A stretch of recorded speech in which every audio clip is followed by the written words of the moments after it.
parle de l'entrepreneuriat social, c'est vraiment un grand moteur de développement pour un pays, surtout comme le nôtre. Nous espérons que demain, grâce à nos ingénieurs, le Maroc va devenir un pays émergent et pourquoi pas un pays développé.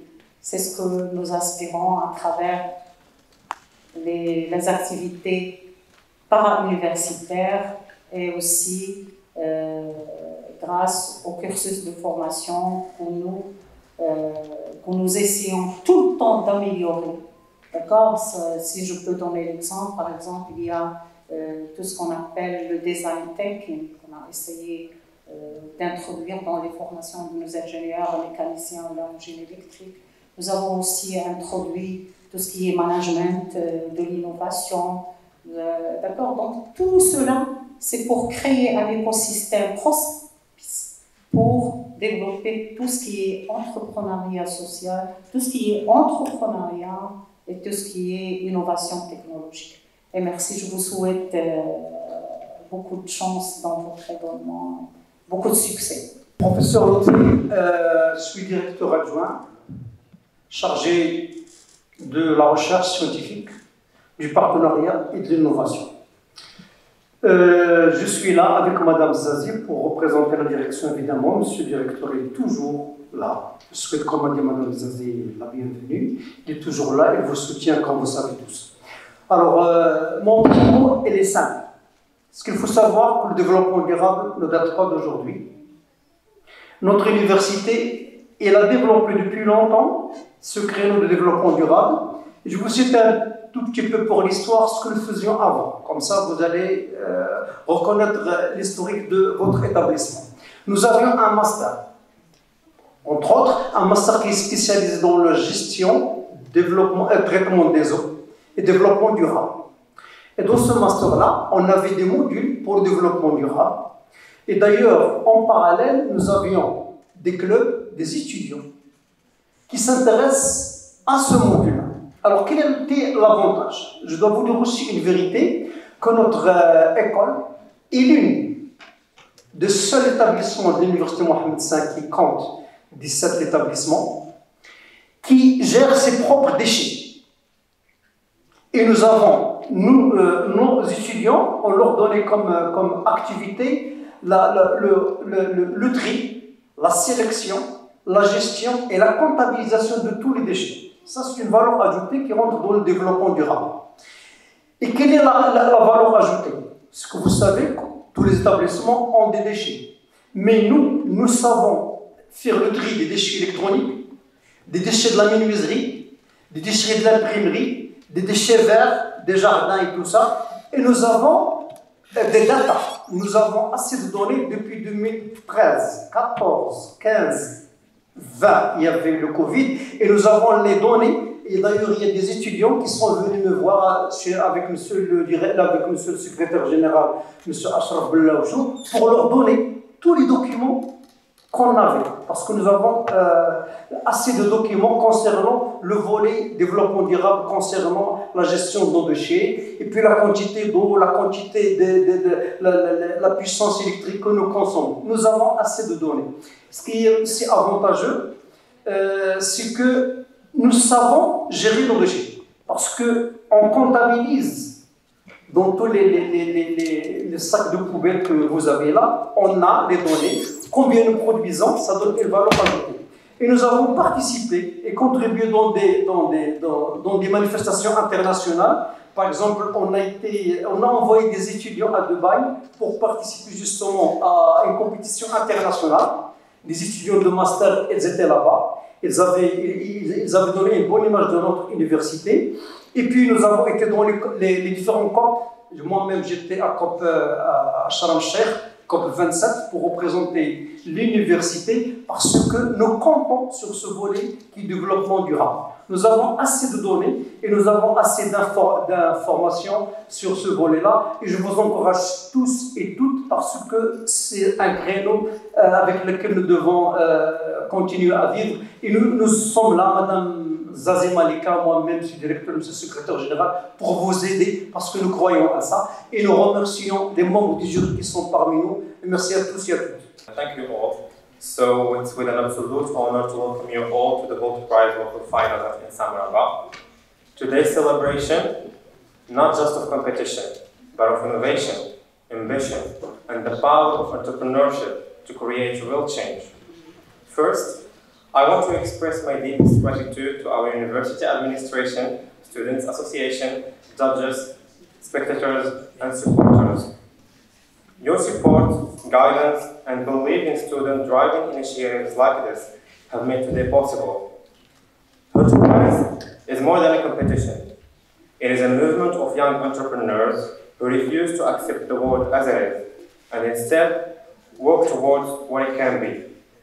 To our incredible teams, today is your moment. Whether you win or not, remember that you are already making an impact by daring to innovate, to solve the world's most pressing challenges. To our board members, your vision and continued support have made today possible. And finally, we hope you will enjoy today's event and as much as we enjoyed working on it. Thank you. Madame la directrice des affaires pédagogiques, Monsieur le directeur adjoint en charge de la recherche, Monsieur le secrétaire général, distingués invités, chers professeurs, chers étudiants, mesdames et messieurs.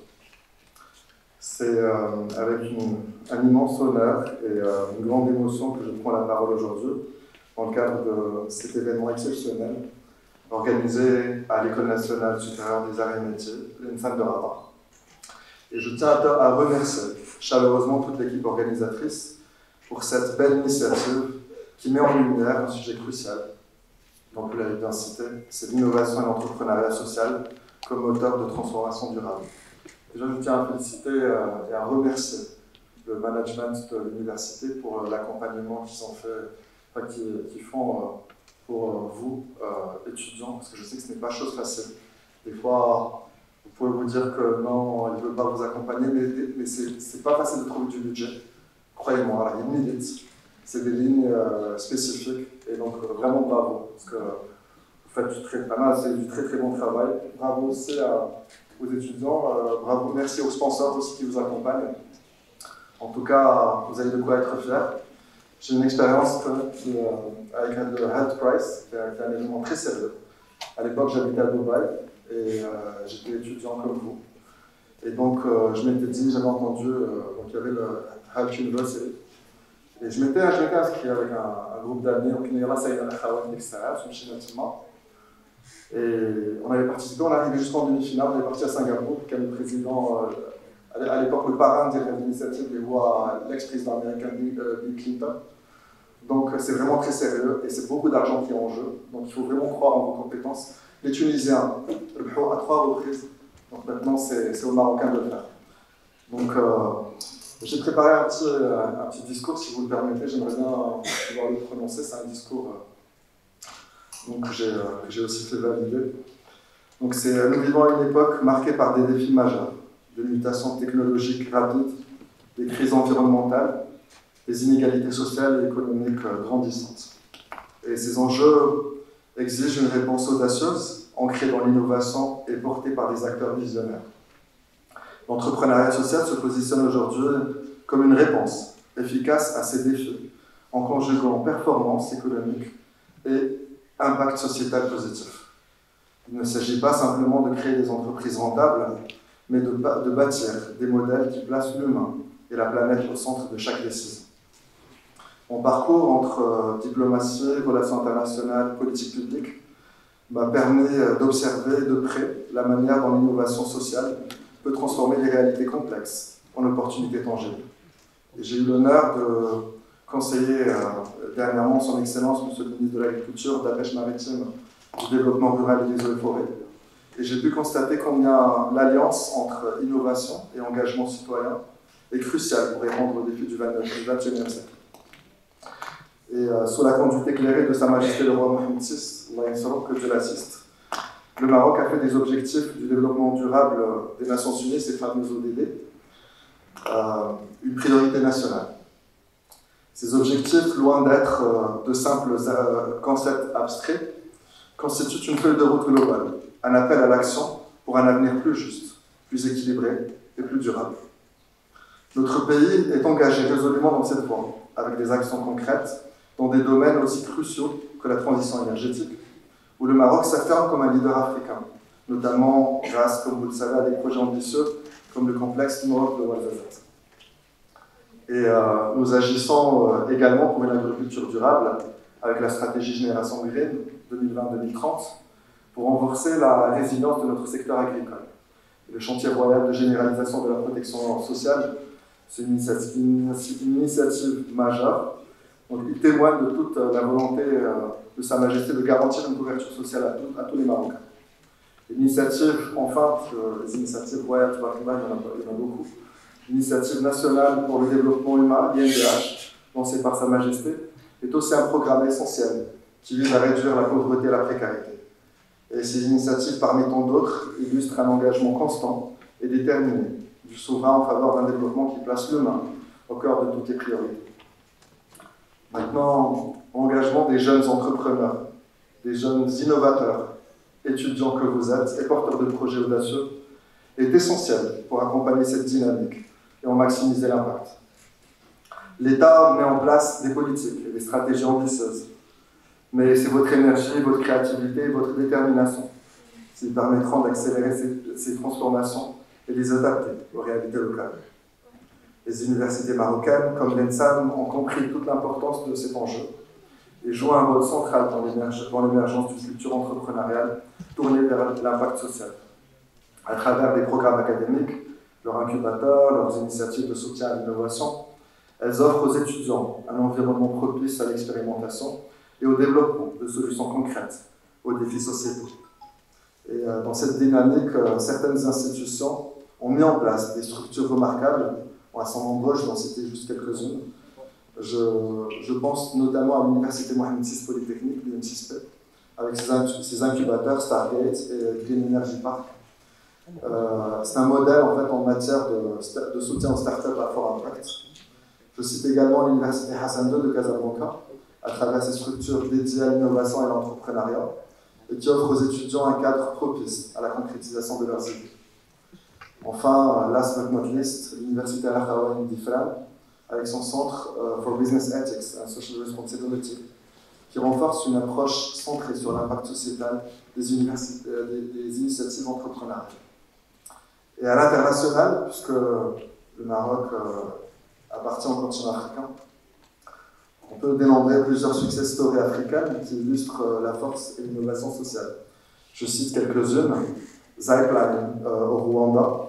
D'ailleurs, pour vous dire, je sais que la plupart d'entre vous entendent qu'aujourd'hui il y a un conflit entre le Rwanda et la République du Congo. Néanmoins, le Rwanda est un des pays les plus technologiquement avancés de tout le continent. Et puisque je parlais de cette start-up justement, c'est une start-up qui utilise des drones pour livrer du matériel médical dans les zones reculées. Et ainsi, elle sauve des vies, d'innombrables vies. Je cite également Solar Sister en Afrique de l'Est, qui autonomise des milliers de femmes en leur permettant de distribuer des solutions d'énergie solaire. Le Sénégal, avec son cadre législatif dédié à l'économie sociale et solidaire, et qui encourage la croissance des entreprises sociales. Et tous ces exemples-là démontrent que lorsque l'État devient un partenaire stratégique, il ouvre la voie à des transformations profondes et durables. Pour conclure, je tiens donc à souligner que le succès n'est jamais un long fleuve tranquille.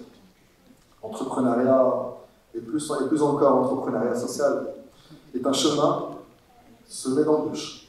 Chaque obstacle est une opportunité d'apprentissage, chaque difficulté est une occasion de repenser et d'améliorer son approche, et la résilience, la persévérance et la capacité à s'adapter sont des qualités fondamentales de tout entrepreneur social.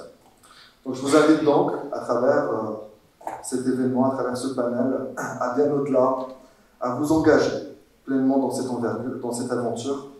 Osez rêver grand, osez transformer vos idées en actions concrètes. Vous êtes les architectes du futur, et c'est à travers votre détermination et votre engagement que nous construirons un Maroc et un monde où la prospérité rime avec responsabilité. Je vous remercie sincèrement pour votre attention et je vous souhaite une belle aventure sur le chemin de l'innovation et du changement. Merci. Hello everyone, dear colleagues, dear students and professors. Before I begin, I would like to sincerely thank the organizers of the HALT Prize in Samraba for this wonderful initiative and for the invitation to share my experience with you today. It's an honor to be here in front of a dynamic youth, ready to shape the world of tomorrow through innovation and social entrepreneurship. So who I am and why social entrepreneurship? So my name is Abdulghani Hakpo. I'm currently a master's student at the Faculty of Educational Sciences. So my background didn't necessarily predestined for entrepreneurship, but I have always had the drive to grow and create solutions that have social impact. One of the projects that is closest to my heart is Shnungir, an association we founded to address a problem many of us have faced, which is the lack of effective career guidance for young students. D'ailleurs, fait l'événement, je représente aussi M. Bedoyen de notre faculté des sciences de l'éducation. باش نحكيو الدارجه صراحه بلا الدعم ولا السيبورت ديال نوتر فاكولتي ما كناش غادي نقدروا نكريو بروميير اسوسياسيون او ماروك في الدومين ديال الاورينتاسيون سكولير وحتى يعني من غير شنو ندير يعني قدرت نكري نوتر ستارت اب فينيلينك اللي انكوبيتد باي Tech for Farmers. Il y a un programme d'incubation, les lanceurs au MIT, en partnership with the AFCD. Donc, c'est ça. In addition to my commitment to education, as I said, I have also been interested in major challenges in supply chain. Finilink, c'est une start-up blockchain. في الدومين ديال الأغريكولتور تنخدموا على التراسابيليتي وعلى التشالنجز اللي نورمالمون الناس كامل مغاربه تيعيشوهم بسبب يعني ما تعرفوش السورس ديال او لوريجين ديال واحد البرودوي اللي تنشريو. دونك سي سا كنا اول ستارت اب في المغرب اللي دخلنا لا تكنولوجي ديال البلوكتشين.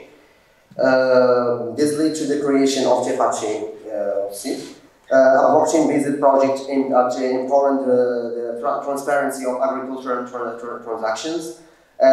This project was incubated, as I said, by Tech for Farmers, which allowed us to refine our solution and understand how to apply blockchain technology in such a strategic sector as agriculture. Through these projects, I have learned an essential lesson. Technology is not an end in itself, but a powerful tool to solve real-world problems, and that is exactly what social entrepreneurship should do. Use innovation to create a positive impact. But entrepreneurship is not a solo journey. One of the reasons I have been able to move forward is because the incredible opportunities I have seized, thanks to UM6P and UMSENG. I have had the chance to participate in several international events that have transformed my vision of innovation, such as Unleash, where I collaborated with young people from around the world to develop solutions for global challenges. Fintech Mastercard, which allowed me to explore how digital finance can accelerate financial inclusion. TechCamp, which strengthened my skills in emerging technologies and social entrepreneurship. My message to young people, dare to dream big, take action. If there is one thing you should take away from my speech, it is that you don't need to be an expert to start. You just need to dare, because mass of students اللي تيعرفوني في انسان هذا ملي تنقول لهم ماي باك جراوند ستادي انني تنقرا في FSA Faculty of Educational Sciences تجيهم غريبه انني قدرت نكري ستارت اب بلوك تشين وحتى اننا قدرنا نلونسيو اون اسوسياسيون.